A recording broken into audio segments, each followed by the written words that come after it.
संस्कार शाला चैनल पर आप सभी का स्वागत है।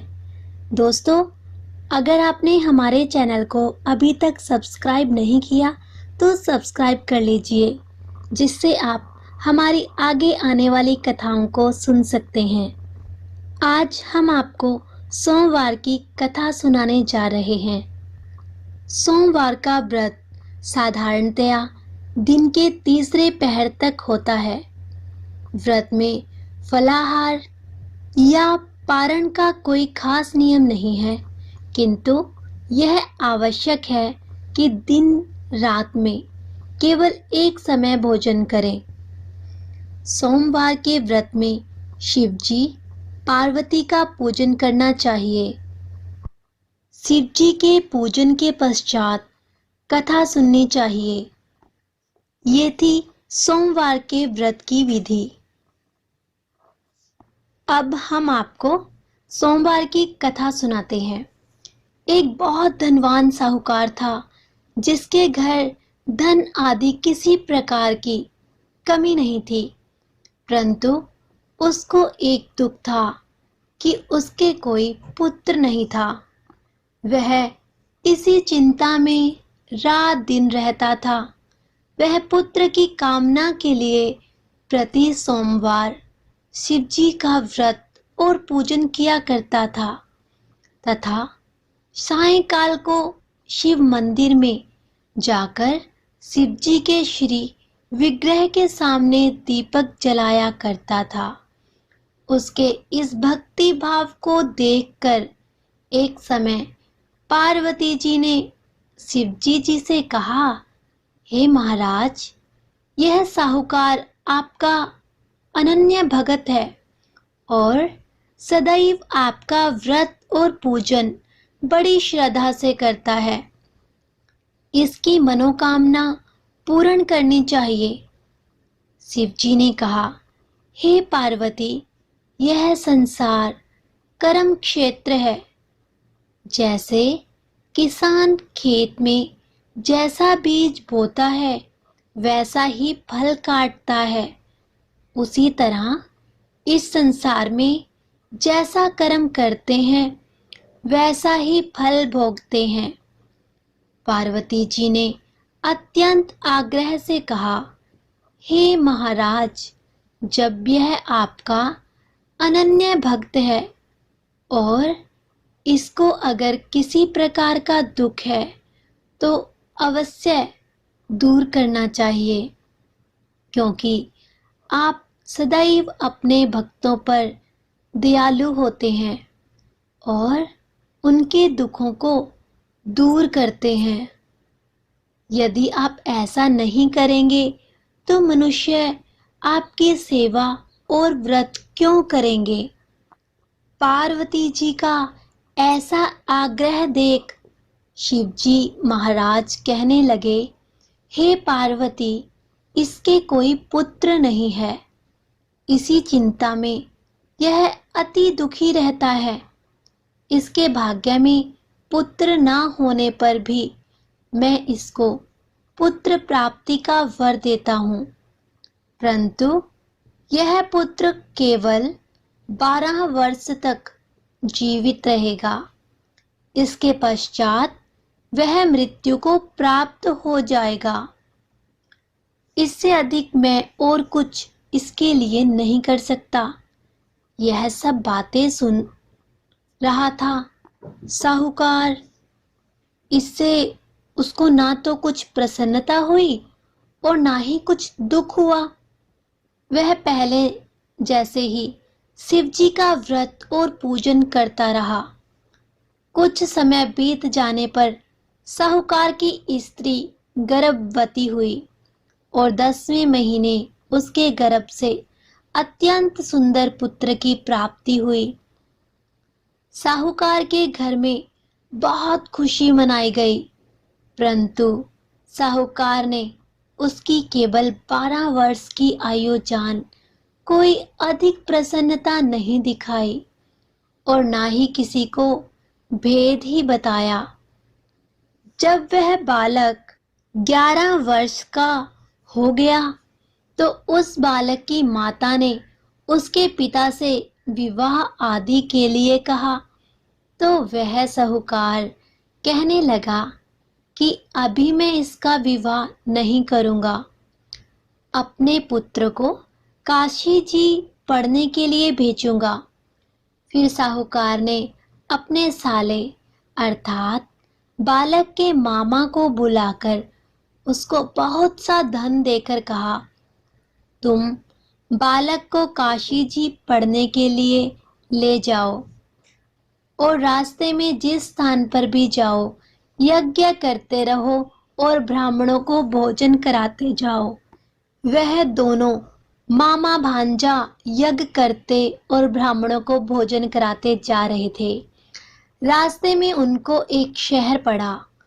उस शहर में राजा की कन्या का विवाह था और दूसरे राजा का लड़का जो विवाह कराने के लिए बारात लेकर आया था, वह एक आंख से काना था।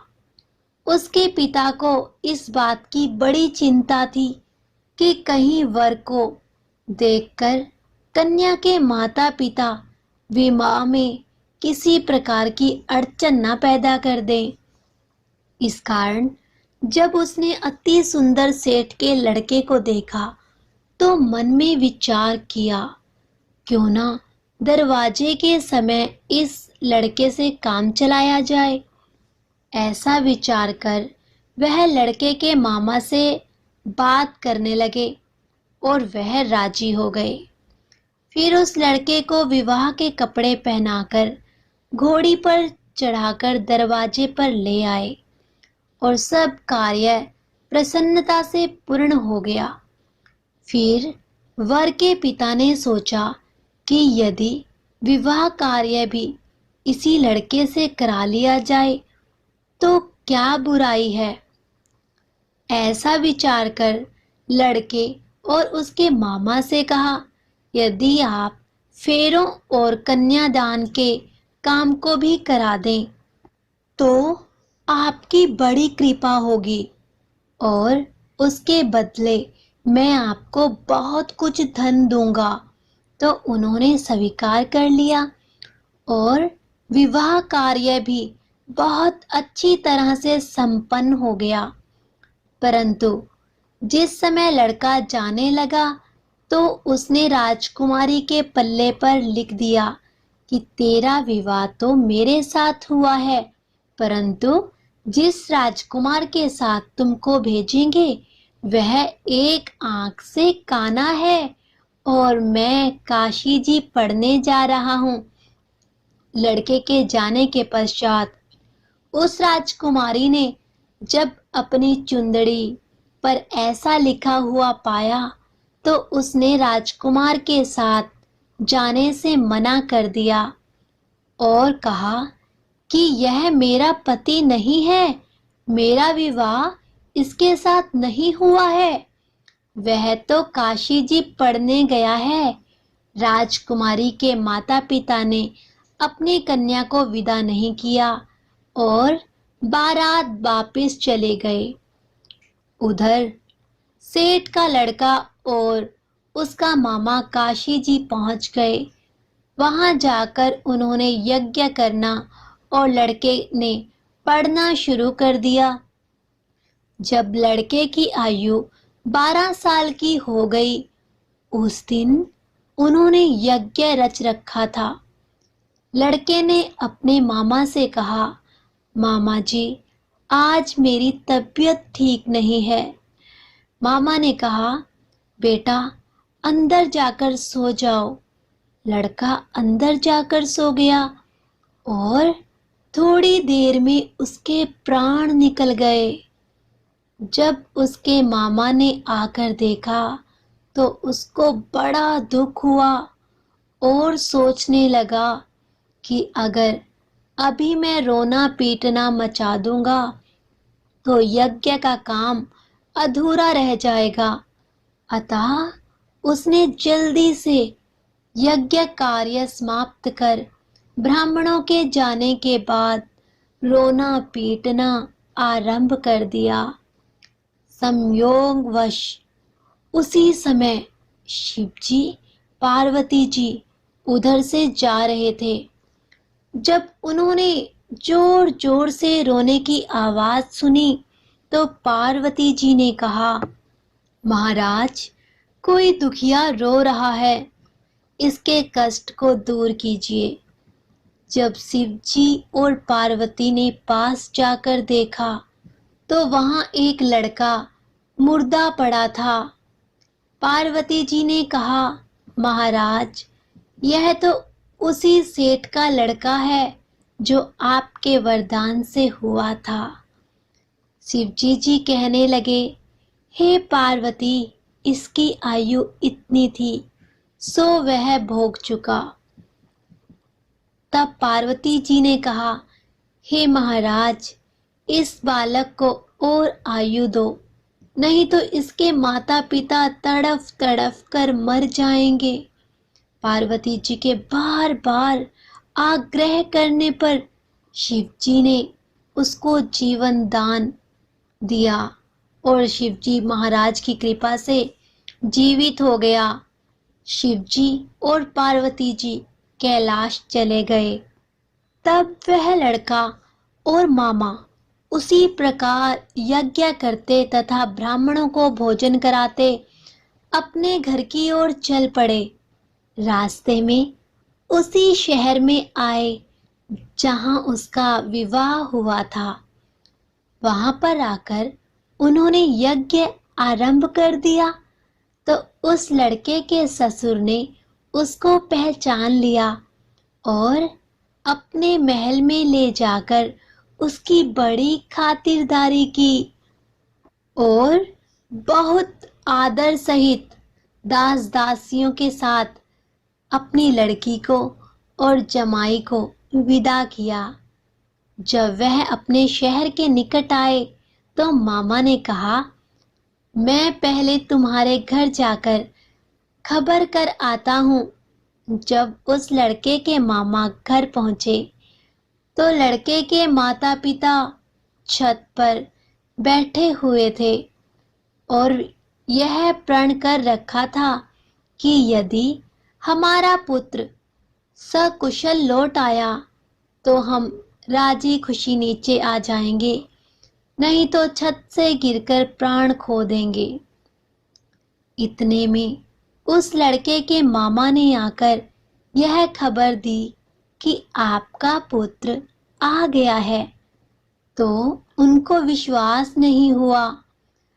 तब उसके मामा ने शब्द पूर्वक कहा कि आपका पुत्र अपनी स्त्री के साथ बहुत धन लेकर आया है।